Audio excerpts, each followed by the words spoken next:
Senator Benson has criticized the government for neglecting oil-producing states, equating their plight to that of an abandoned wife. Speaking to journalists in Abuja, Senator Konbowei Benson Friday, representing Bayelsa Central, condemned the continued environmental and economic challenges facing Niger Delta region. His comment came after contributing to Senator Banigo's motion on the recent fire outbreak at the Manifold Well in River West Senatorial District. Senator Benson accused the government from benefiting from the region's wealth while failing to invest in its development.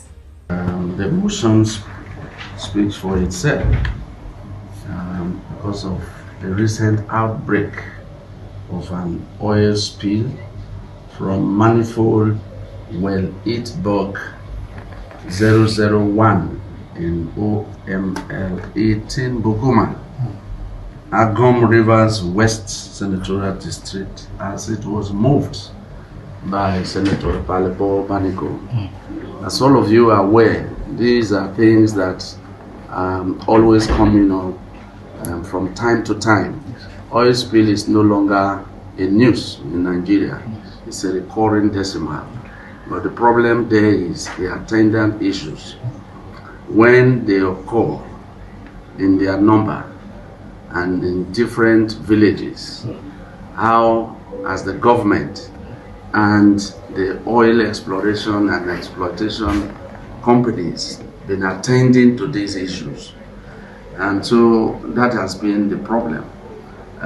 For me, what came to Senate at this time is something that perhaps one has to underscore a lot of facts and factors, and for us to know exactly what is the remote and the immediate causes.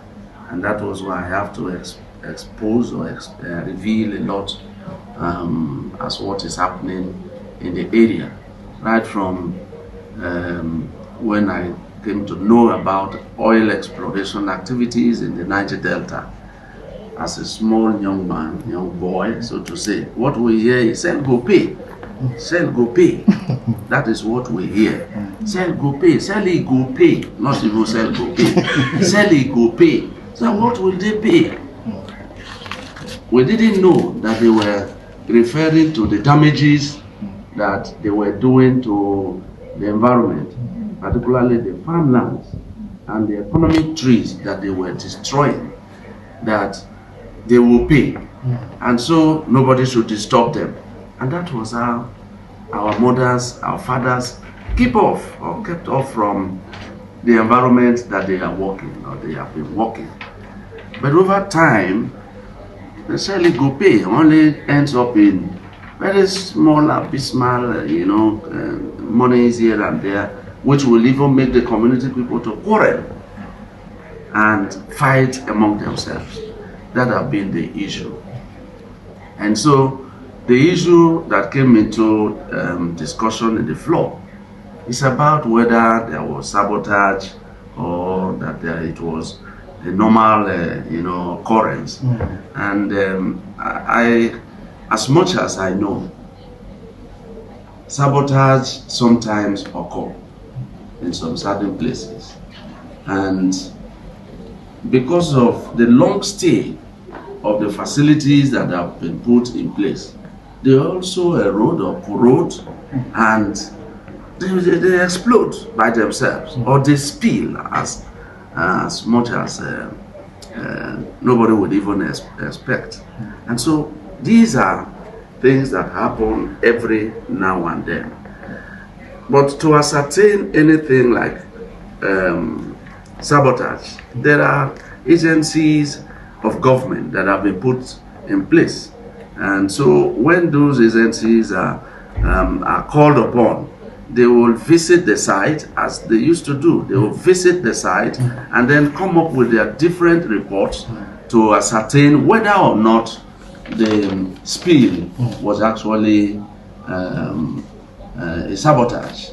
And again, what I know, and over the time, because I have been in government for some time, and I've also been part of the those who have been working along with the oil industry, and so, and some places I go with them to even curb insecurity, and that with Ajib and with Shell, both in Wimbury and in Premambri. When I was local government chairman, I've been doing all of that. Even as I came up to the state level speaker, I've been involved in trying to settle differences between communities and the oil companies. So I know so much of what is going on, and so it could not all be attributed to sabotage, or that I cannot also say there is no sabotage at all.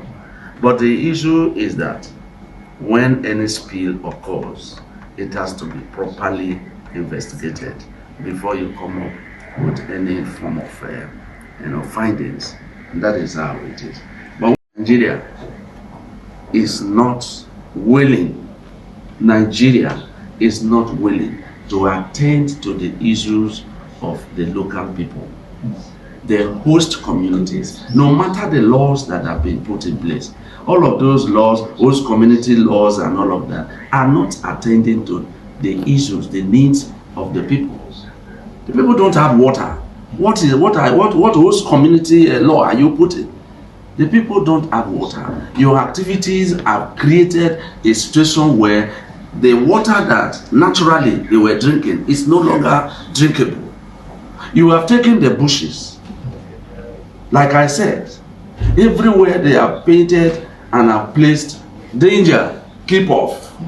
Danger, keep off. So my land where I used to hunt, even as an hunter, you cannot go there. If you get very close to the pipeline, they will say, look, this man is coming to do something, and you have to be arrested. And so in recent times, sabotage has been beaten down to the barest minimum because of the presence of the security outfits that are there monitoring the pipelines every now and then. And so pipeline sabotage does not easily come up anymore. In recent times, you are aware of Tantita and other security outfits organized or contracted by the oil companies. And so much is going on in order for people not to go into the pipelines and even to break and make the bullfire money that they have been making. It is becoming a thing of the past.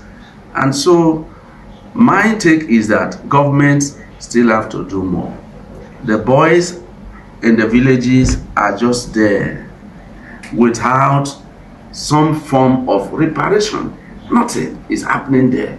If you have taken my father's land, what do you expect me to be doing to survive?